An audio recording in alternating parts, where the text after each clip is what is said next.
Line charts are used to represent the relationship between the uh, two data points like two data x and y on a different axis. Okay, so here we see one example, like we are taking as usual matplotlib dot pyplot as plt and then numpy as np. So to we are creating some simple data.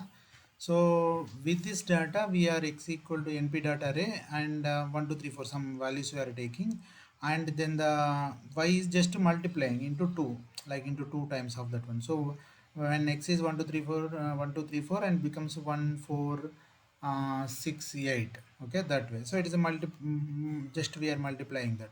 So the outcome of this one, when we are showcasing this plt dot plot, so earlier we have seen nothing, that direct plot will give the, like either bar or east or something, like previously scatter plot and all those things we learned, right? There we didn't see this, it is just a plot. So when we are getting this dot plot, we get the output like this.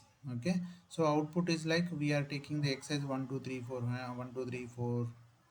Okay, and then the corresponding 2 into 4 8, no, that thing is coming here.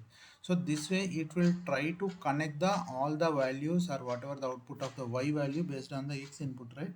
So it will try to connect all the values, and it is just a straight line it's showing, but in real time scenarios it may not be straight line, it will be zigzag and it will be connecting all the points.